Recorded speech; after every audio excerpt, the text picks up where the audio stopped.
தமிழ்நாடு அரசியல் களம் அடுத்த யுத்தத்திற்கு தயாராகி வருகிறது. அதுதான் இடைத்தேர்தல். இடைத்தேர்தல் தேதி அறிவிக்கப்படவில்லை என்றாலும் திமுக, தவேக, அதிமுக உள்ளிட்ட கட்சிகள் சார்பாக யார் களமிறங்குவார்கள், வெற்றி வாய்ப்பு எப்படி இருக்கும் என்ற எதிர்பார்ப்பு இப்போதே எழுந்துள்ளது. இதில் முக்கியமாக திமுக தலைவர் ஸ்டாலின் திருச்சி கிழக்கில் களமிறங்கலாம் என்ற தகவல்கள் வந்த நிலையில் அதற்கு வாய்ப்பே இல்லை. உதயநிதி முதல் சீனியர்கள் வரை பலரும் ஸ்டாலின் இடைத்தேர்தலில் களமிறங்குவதை விரும்பவில்லை என சொல்லப்படுகிறது. இந்த நிலையில் இடைத்தேர்தலில் இன்னொரு பெயரும் அடிபடுகிறது. அவர்தான் நாம் தமிழர் கட்சியின் ஒருங்கிணைப்பாளர் சீமான்.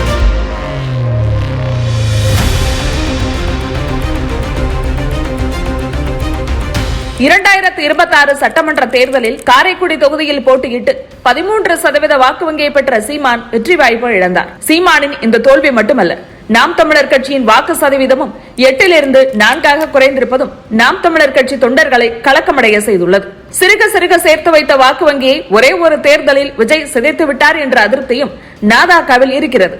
எனவே இதையெல்லாம் மீட்டு நாம் தமிழர் கட்சியின் செல்வாக்கை நிலைநிறுத்த வேண்டுமென்றால் அதற்கு ஒரே ஒரு வழி நாம் தமிழர் கட்சியின் உறுப்பினர்கள் சட்டமன்றத்திற்கு செல்வதுதான். இப்போது வரும் இடைத்தேர்தல் அவர்களுக்கு எந்த அளவுக்கு கை கொடுக்கும் என்பது கேள்வி. பெரும்பாலும் இடைத்தேர்தல் ஆளும் கட்சிக்கு சாதகமாகவே பார்க்கப்படும். ஒருவேளை ஆளும் கட்சி மீது மக்கள் வெறுப்பில் இருந்தால் எதிர்கட்சிகளின் கை ஓங்கும். எனவே வரும் இடைத்தேர்தலில் தவேக, திமுக அல்லது அதிமுக இவர்களில் யாரேனும் ஒருவர் ஸ்கோர் செய்வதற்கான வாய்ப்புகளை அதிகம் எனும் போது என்ன செய்ய போகிறது நாம் தமிழர் கட்சி என்ற கேள்வி எழுகிறது. இந்த நிலையில் கட்சியின் ஒருங்கிணைப்பாளர் சீமானை காலியாக உள்ள ஏதேனும் ஒரு தொகுதியில் வெற்றி பெற வைத்து சட்டமன்றத்திற்கு அவரை அனுப்பும் முடிவில் இருக்கிறார்களாம் தம்பிகள். சில நாட்களுக்கு முன்பு அதிமுக உறுப்பினர் இசைக்கு சுப்பையா ராஜினாமா செய்த அம்பாசமுத்திரம் தொகுதியில் சீமான் களமிறங்க வாய்ப்பிருப்பதாக தகவல்கள் வெளியாகின. இந்த தகவலையொட்டியே இன்னொரு சுவாரஸ்யமான தகவலும் வெளியானது. சீமான் எந்த தொகுதியில் களமிறங்குகிறாரோ அந்த தொகுதியில் சீமானுக்கு ஆதரவு தரும் எண்ணத்தில் திமுக இருக்கிறது என்பதுதான். இது ஒருவேளை உண்மையாக இருக்கக்கூடுமோ எனும் வகையில் சில நிகழ்வுகளும் அதை தொடர்ந்து அரங்கேறின. நீண்ட காலமாகவே கடுமையான அரசியல் விமர்சனங்களில் ஈடுபட்டு வந்த திமுகவும் நாம் தமிழர் கட்சியும்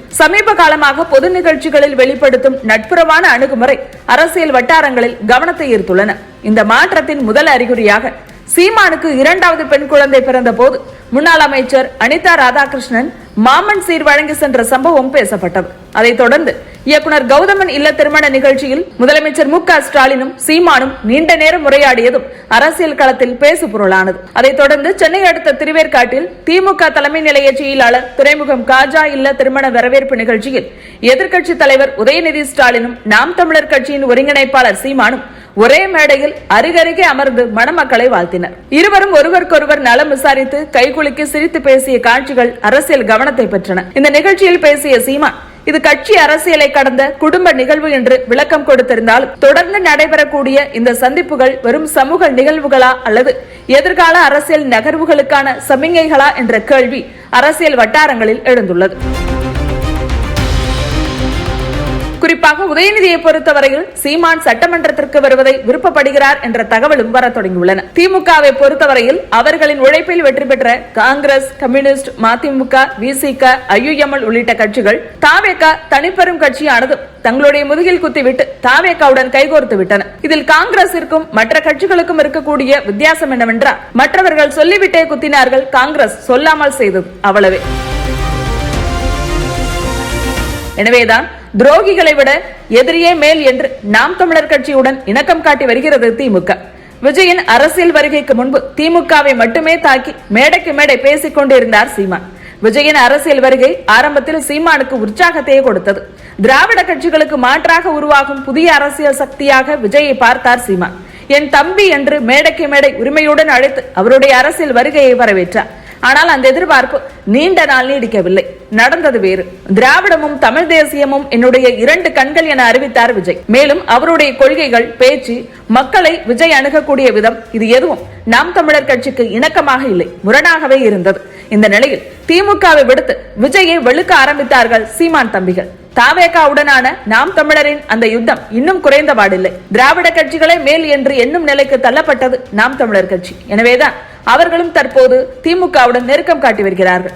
இதையெல்லாம் வைத்து பார்த்தால் இந்த புதிய அரசியல் இணக்கம் வரவிருக்கும் இடைத்தேர்தலில் பிரதிபலிக்கலாம் என்றே அரசியல் வட்டாரங்கள் கணிக்கின்றன. சட்டமன்றத்தில் தவேகவுக்கு அரணாக விசிக, இடதுசாரிகள், ஐயுஎம்எல் போன்ற கட்சிகள் இருக்கின்றன. அதிமுகவும் பேரவையில் எந்த எதிர்ப்பையும் காட்டுவதில்லை.